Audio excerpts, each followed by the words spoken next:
Breaking news. France's high-speed rail network has been hit by a series of coordinated attacks. These attacks are being investigated as arson. Authorities are scrambling to find those responsible and bring them to justice. The attacks come just days before the start of the Summer Olympics, putting a strain on the nation's ability to transport athletes and spectators. The attacks occurred in the early hours of the morning, targeting key infrastructure. Details are still emerging, but reports suggest multiple fires were set at different points along the rail lines. This has caused significant damage and disruption to train services across the country. The timing of these attacks is incredibly suspicious. With the Olympics just around the corner, France is expecting millions of visitors. This act of sabotage threatens to disrupt one of the biggest events in the world. Our team is on the ground at the Gare de Lyon, one of the busiest train stations in Paris, where thousands of passengers are stranded. We will continue to bring you the latest updates on this developing story. The atmosphere at Gare de Lyon is tense. Stranded passengers crowd the departure boards, their faces etched with confusion and frustration.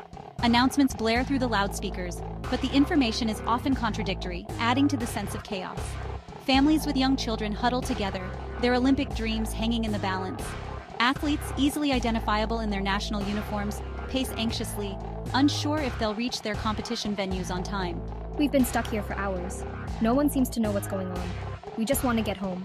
The station staff, clearly overwhelmed by the situation, are doing their best to manage the crowds and provide what little information they have.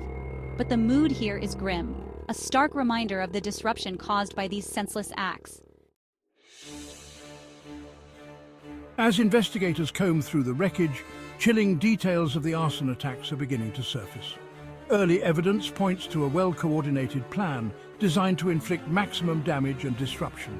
Multiple fires were ignited simultaneously at strategic points along the high-speed rail lines. The perpetrators targeted crucial infrastructure, including signaling equipment and electrical systems. The intensity of the blazes suggests the use of accelerants, indicating a deliberate and malicious intent. This was not the work of amateurs. The scale and sophistication of these attacks suggest a level of planning and coordination that is deeply concerning. The full extent of the damage is still being assessed, but it's clear that repairs will take time and resources. The economic impact on France, already grappling with the logistical challenges of hosting the Olympics, is expected to be significant.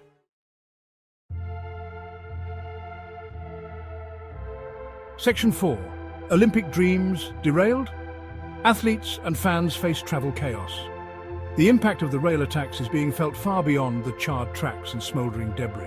With the Olympics just days away, the disruption to transportation threatens to derail the dreams of athletes and the hopes of spectators from around the world. Many athletes rely on the high-speed rail network to reach their competition venues. With trains cancelled and delays stretching into days, the risk of missed events and disrupted training schedules looms large. The Olympic Committee is working tirelessly to find alternative transportation arrangements, but the logistical challenges are immense.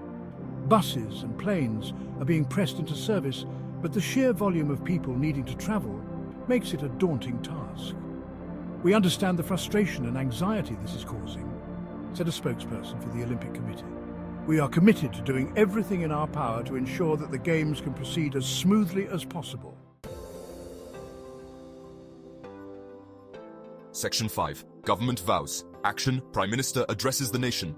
In a televised address, French Prime Minister Emmanuel Macron condemned the attacks on the rail network, vowing swift action. His voice was firm, his expression resolute, reflecting the nation's anger and determination. These are attacks on our values, our way of life, he declared. We will not be intimidated. We will stand united. The Prime Minister announced increased security and a full-scale investigation. We are a nation of resilience and resolve, he concluded. We will show the world that France is strong. Section 6. Investigation and security. The search for answers intensifies. As France grapples with the aftermath of the rail attacks, the search for those responsible has become a top priority. Intelligence agencies are working around the clock, following every lead, pursuing every clue in a relentless pursuit of justice. While no group has claimed responsibility, investigators are exploring all possibilities, from domestic extremists to international terrorist organizations. Security measures have been significantly enhanced across the country. Armed police officers patrol train stations and airports, a visible reminder of the heightened threat level. The attacks on France's rail network highlight the vulnerability of critical infrastructure in an interconnected world. As the investigation continues, one question remains: who would carry out such a brazen act of sabotage just days before the Olympics, and what were their motives?